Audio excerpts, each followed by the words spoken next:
Welcome back. We were talking about Fermat's little theorem. So, the Fermat's little theorem says that if you have a P to be a prime and you take any non-zero element in GP, then A power P minus 1 is congruent to 1 modulo P.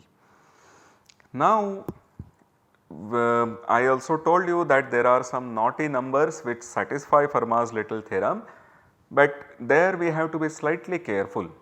What happens is that if you have a number A in Gn which is co-prime to n, only then we can expect A power P minus 1 to be 1 modulo n, because if the GCD of A and n is bigger than 1, then of course all the powers of A will have GCD with n bigger than 1, and therefore all these powers cannot be equal to 1. So, indeed Fermat's little theorem can be used to find whether a given number is prime or not. However, there are some numbers n which have the property that there is some A less than n which has the possibility that A power n minus 1 is 1 modulo n. So, if you were to start with the given n, if you were to start with choosing a random number A in Gn and then checking A power n minus 1, it may happen that you get it to be 1 modulo n, but n need not be prime. I will let you find more information about this by working out some examples. For the moment we will go ahead with something else. What we now want to do is to observe that there are elements in Gn which behave in a nicer way. So, Gp has very nice arithmetic, because whenever you take any two elements in Gp which are not 0, their product gave you a non-zero number. This is not true in general for Gn. Again, for instance, if you were taking n equal to 8, there are these two numbers 2 and 4, these are not 0 modulo 8, but their product is 0 modulo 8. So, these are the elements, the 0 divisors in Gn, which create problem for the arithmetic in Gn. So, we would like to take these elements out, or in other words we want to find elements which have the property that they are not 0 divisors. What does it mean to say that something is not a 0 divisor? It means that when I take such an element A in Gn and I multiply by various b's, then I do not get 0.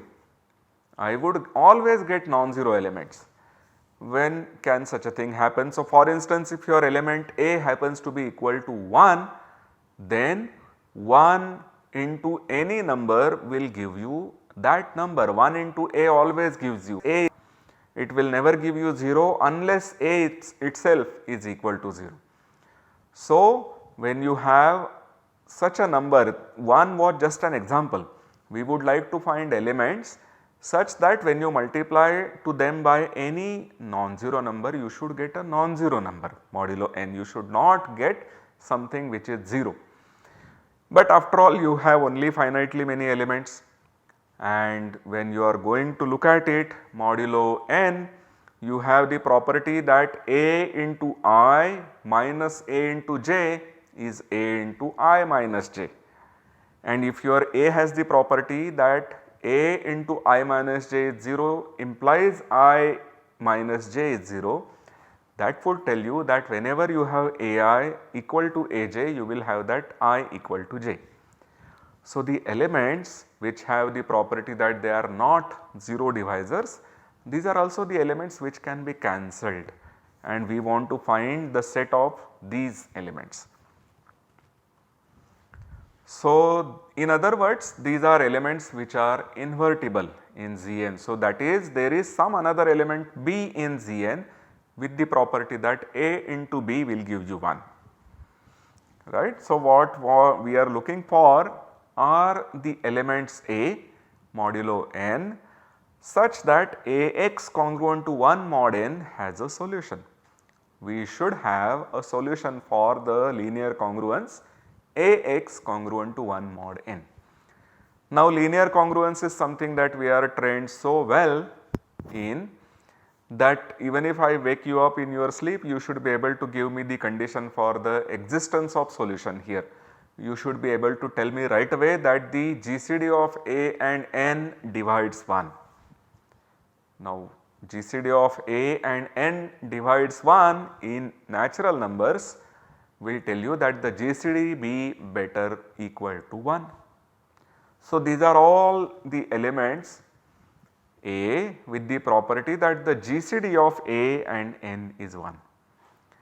So starting from something which had something to do with the multiplication in Gn, asking for elements which are invertible in Gn, we have now come up with a number theoretic concept that the GCD of these numbers and n should be equal to 1.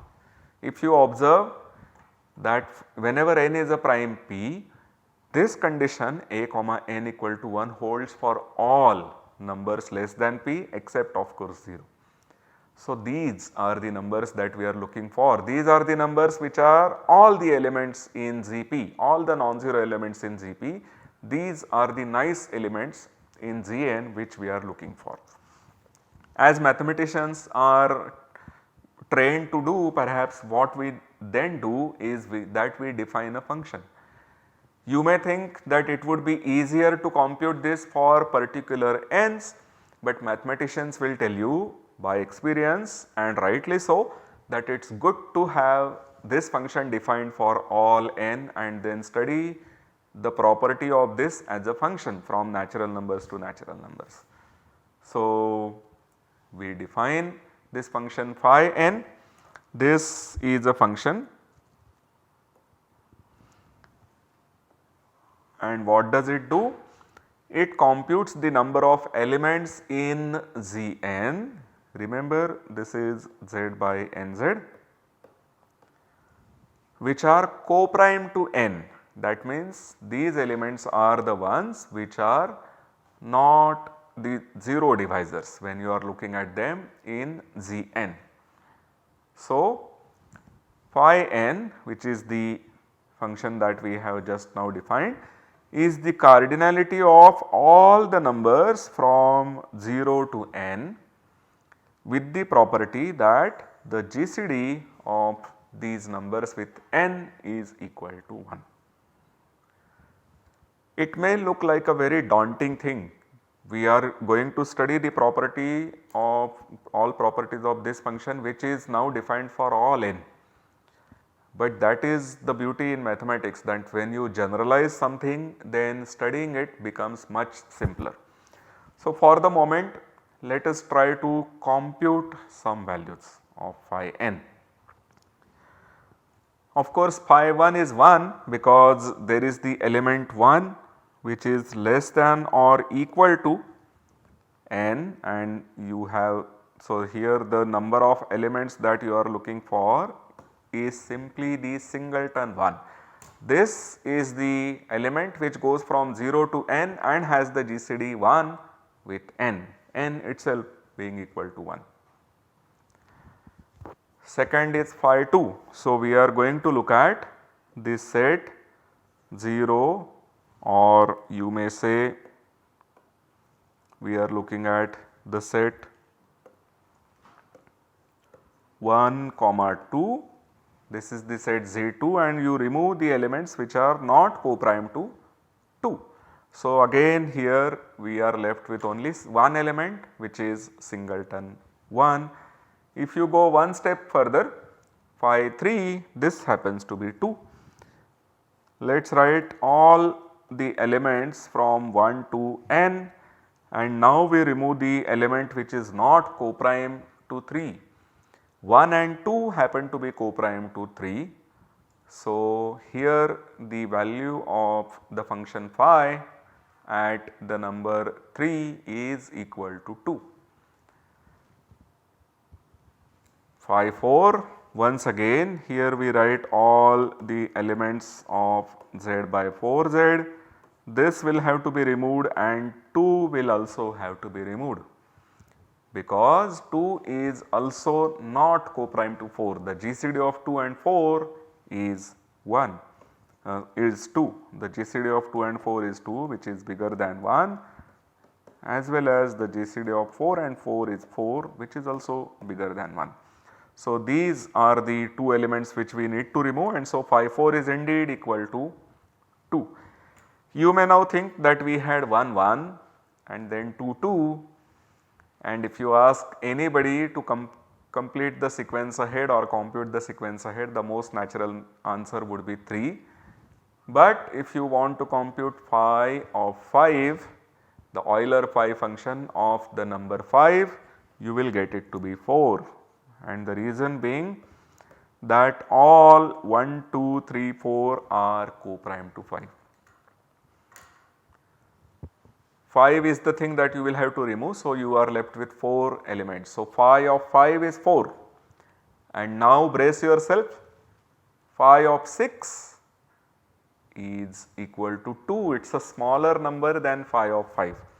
The sequence is not quite an increasing sequence. So, let us write all the numbers up to 6 and let us see where we are getting the GCD to be not equal to 1. GCD of 6 with itself is 6. So, that has to be removed, 4 has to be removed because the GCD of 4 and 6 is equal to the GCD of 2 and 6, which is 2. 2 also needs to be removed, 3 also needs to be removed because 3 and 6 the GCD is 3. All the GCDs are bigger than 1. So, the only set that is left is the set 1, 5. Therefore, phi of 6 is equal to 2.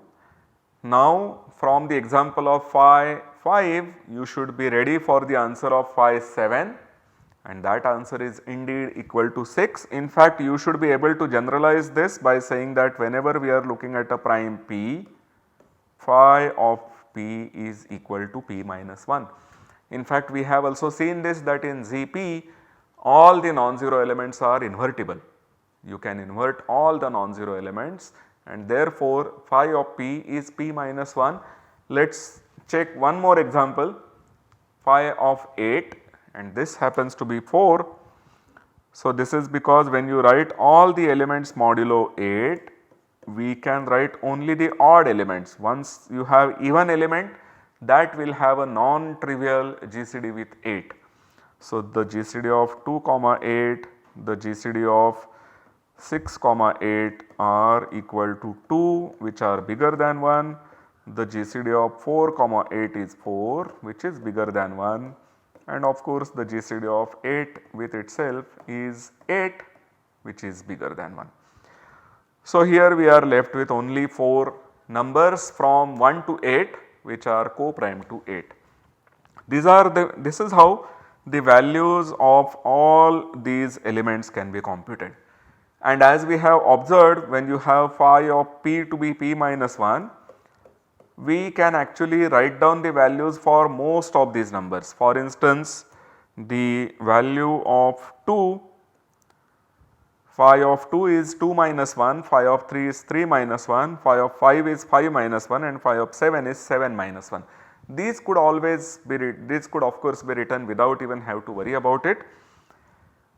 These other quantities, phi of 4 and phi of 8, these are prime powers.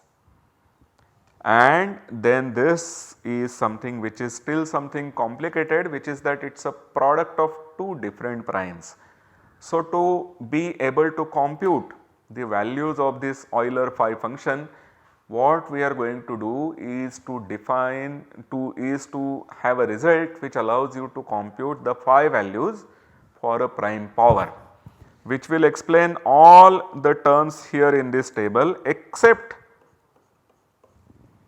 the term phi 6, the Euler phi function at 6, which is equal to 2. So, that is a very nice result. The result simply says that whenever p is a prime and you want to compute the Euler phi function on p power e for any e, here there is no restriction on e, any power e, then phi of p power e is simply p power e minus p power e minus 1. So, this explains all the values on the previous slide except the value phi of 6. This is because if I wanted to find phi of 4, which is phi of 2 square, this would be by our previous formula phi of 2 square minus 2 power 1, which is 4 minus 2, and therefore it is equal to 2.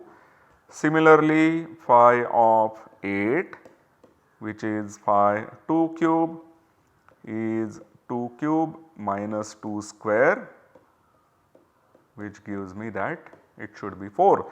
This should tell you that if you wanted to compute the next phi value, which we did not, but if you wanted to compute this would be phi of 3 square, which would be 3 square minus 3, and therefore this will be equal to 6. Indeed, if you were to look at the elements, then you will have to remove 3, you will remove 6, and these are the elements modulo 9 which are all co-prime to 9. So, these are 6 in number. This is how the phi values can be computed for all prime powers. Of course, every number is not a prime power. So, we will also later see a result which will allow us to compute general phi values. So, for the moment we go ahead with the proof of this very nice result, that whenever we have p to be a prime, then phi p power e is phi p power e minus p power e minus 1. And the proof is just the counting proof. We will write, first of all we observe that a comma p power e is equal to 1 if and only if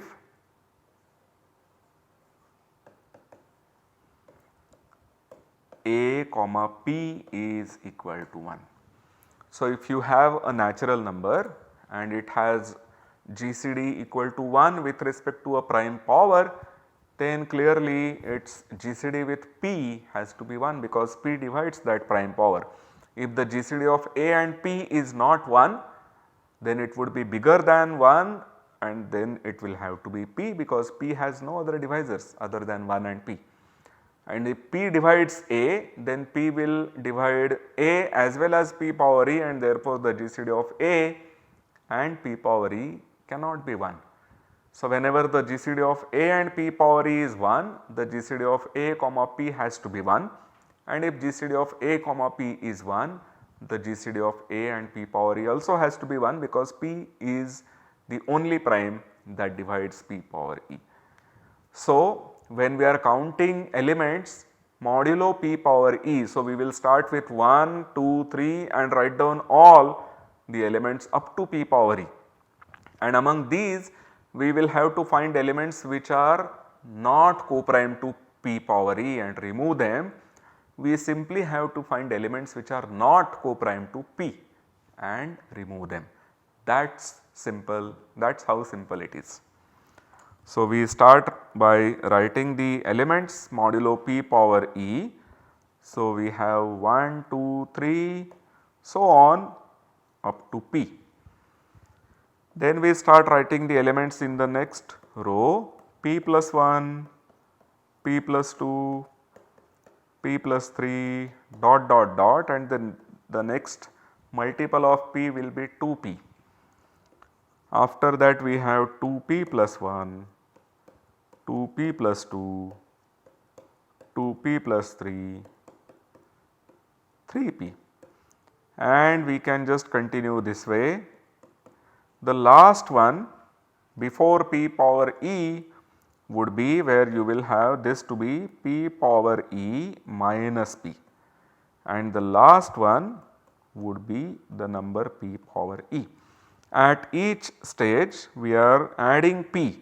We add p and get 2p, we add p and get 3p, so that here we will add p and get the number p power e. And these are the only numbers which are not co-prime to p.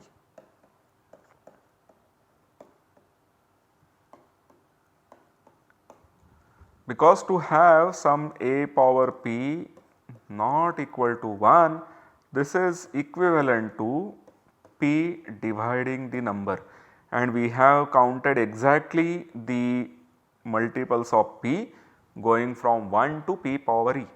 How many multiples have we found? Let us count this as 1, this is 2, this is 3 and so on. The total number of rows here is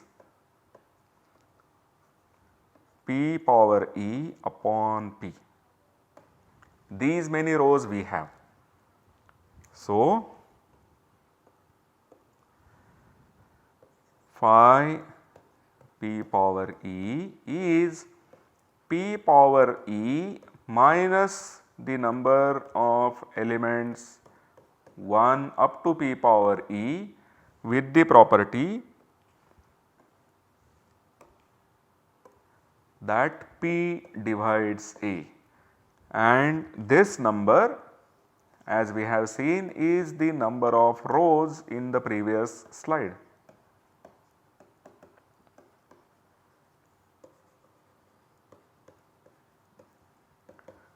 Which is nothing but p power e minus 1, and therefore we get that phi p power e is equal to p power e minus p power e minus 1, a very simple proof. So, this is the proof that allows us to compute the phi value for any prime power. Now, to go for a general n, what we have is that a general n will be product of prime powers. So, if we had a way to go from product of different prime powers, from prime powers to their product, then we would be able to compute the phi value for all such numbers. So, here is the next lemma, which says that whenever a comma b is 1, then phi ab is the product phi a phi b. So, once you have this lemma, this will tell you that you can compute the phi value for all numbers. You will simply write n as product of distinct prime powers. For each prime power, we know how to compute the phi value, and to find the phi value of the number n, you simply have to take the product of the phi p power e whenever p power e is the exact divisor of n for the prime p. So, even this proof is not difficult. So, one would prove this in the following way. Note, first of all, that some alpha is co-prime with AB if and only if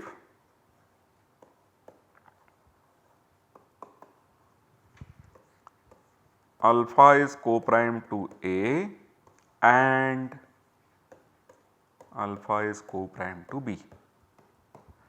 This is the first major thing that we need to observe. How does one think about proving this? Suppose we have, so this is again I have been telling you that we have, whenever we have if and only if means that if this holds and this holds, then we should get this. This is the meaning of if. Alpha comma AB is 1 if alpha comma A is 1 and alpha comma B is 1. So, how does one prove this? If you have that alpha comma A is equal to 1 and alpha comma B is also equal to 1, and suppose now that alpha comma AB is not equal to 1. So, we are assuming the contradictory. We are assuming the contrary. We are assuming that alpha comma AB is bigger than 1, but alpha comma A equal to alpha comma B equal to 1. So, take the GCD D of alpha and AB and take a prime divisor of that. Since that number is bigger than 1, it should have a prime factor. If that P is the prime factor which divides alpha and also the product AB, then you know what we are going to do. We will take P that has to divide either A or B. P being a prime, when it divides AB, it will have to divide either A or B. If P divides A, then alpha comma A will have a prime factor. The GCD alpha comma A will have P in it. If P divides B, then the GCD of alpha comma B will have P in it. So, whenever alpha comma A and alpha comma B are equal to 1, alpha comma AB will also have to be equal to 1.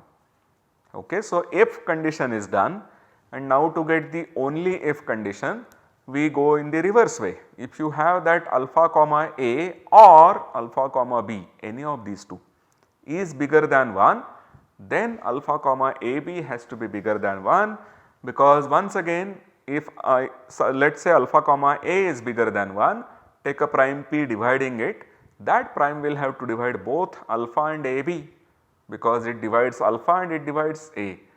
So, when you have a prime dividing alpha and AB, the GCD alpha AB cannot be 1, it will have to be bigger than 1. Think about this proof, but it is a simple enough proof. So, when you are looking at elements which are co-prime to the product AB, you have to have those elements to be co-prime to both A and B. Okay, this is number 1. Second property that we observe is the following, that if you have alpha congruent to beta modulo the number A, then the GCD of alpha comma A is equal to the GCD of beta comma A. And similarly, when you have alpha congruent to beta modulo B, then the GCD of alpha comma B is equal to the GCD of beta comma B. So, these are the two things which can be seen quite simply, and therefore, we will not see the proof of these things, but we will just assume these both statements, which says that if you have, in particular it will say that if you have some number which is co-prime to A, by adding multiples of A to it, you will still get a number which is co-prime to A, and the same thing will be true for the number B. Okay. So, now we want to compute the number of elements which are co-prime to AB in terms of the numbers which are co-prime to A and the numbers which are co-prime to B. So, the proof would go again by writing all these elements as multiples of A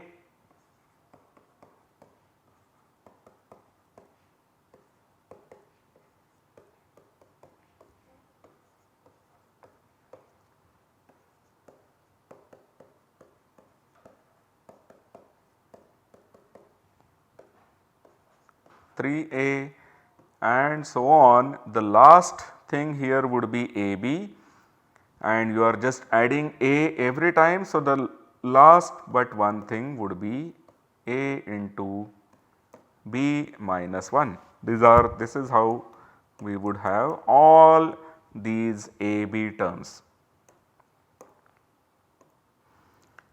These are all AB terms. So, you are actually looking at ZAB, and here we are now going to find elements which are co-prime to AB. So, in this row we have to remove elements which are not co-prime to AB, and for that what we do is that we remove elements which are not co-prime to A. So, here remove numbers which are not co-prime to A. Suppose that there is an I here which is not co-prime to A, then all these elements in the column of I will have the property that these are going to be I plus a multiple of A.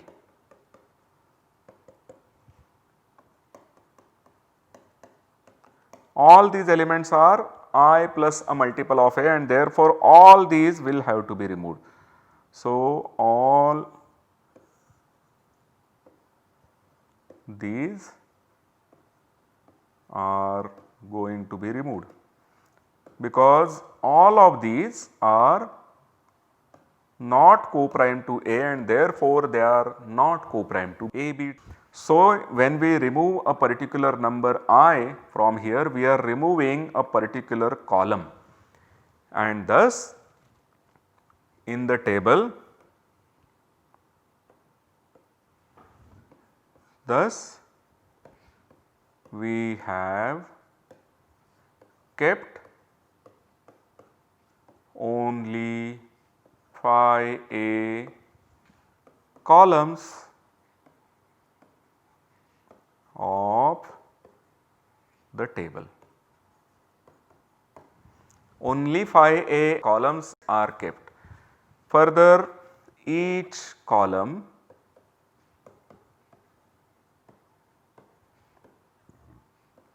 of the table lists all elements of GB modulo B. Let us think about this statement for 5 seconds. We are saying that we are only going to look at the columns of the table. So, the columns, remember, they start with some element which is from 1 to A, and then you keep adding A to those elements. But A is co-prime to B, therefore, when you look at mod B, A is an invertible element. Therefore, when you start with any element any element from 1 to A and then you keep adding A to them, you are going to get all other elements in GB. First of all, you have B elements because there are B rows, and so you have say some J, then J plus A, J plus 2A, all the way up to J plus 3A, J plus A into B minus 1, and no two of these can be equal, because J plus alpha A equal to J plus beta A modulo B will tell you that alpha A is beta A modulo B, but A is invertible modulo B being co-prime to B. So, it tells you that alpha is beta. So, the B elements that you have obtained, they are all distinct modulo B. So, in this table, each column, if you for instance look at 2, the column corresponding to 2, you are going to get all B elements modulo B when you reduce them modulo B, and therefore each column looks like the elements of GB in a different order, and hence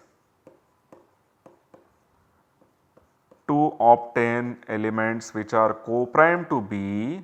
So, we are looking to obtain elements which are co-prime to AB, we need to remove from each column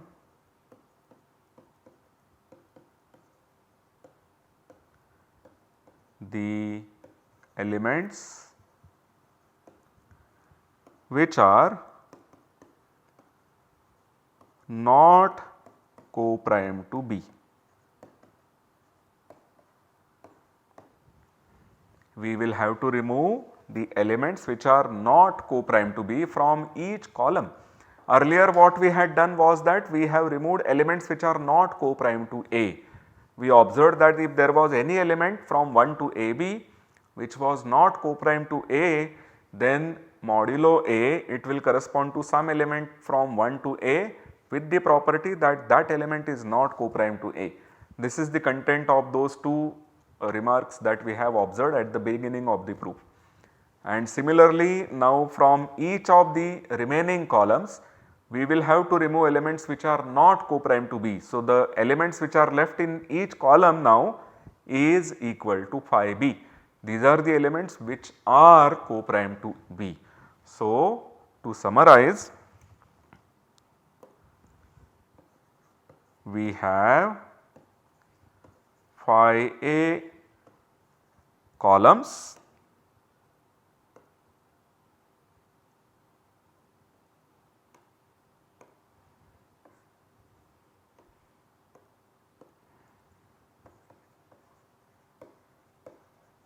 and in each column we have only phi b elements, because we have removed all the elements which are not co-prime to B. So, we are left with only the elements which are co-prime to B, and that number is phi b, and thus we get that phi AB is phi A into phi B. Just to give you an idea of this proof, let me work this proof out in the very special case where we have A equal to 3 and B equal to 4. So, we are looking at 12, and then we would look at 1, 2, 3, or let me put 4 next to 3 so that we have some space. 5, 6, 7, 8, 9, 10, 11 and 12, and from these now for the numbers 1, 2, 3, 4, to remove numbers which are not co-prime with 4, we have to remove 2 and 4, and then automatically 6, 10, 8 and 12 get removed. So, we have exactly 2 columns left, which is equal to the number phi 4. Remember, phi 4 is 2. And now from each of these columns we will go modulo 3 and we will see which are not co-prime with 3. 9 is not co-prime with 3 and here 3 is not co-prime with 3. So, there are 2 columns which is equal to phi of 4, and each of these 2 columns we are exactly going to have only 2 elements, which is phi of 3. So, this is how the general proof works. There is not much that I can say after this. So, please think about this proof, and if you have any problem in understanding this proof, please write back to me and I will try to respond to all such queries. I hope to see you in the next lecture. Thank you.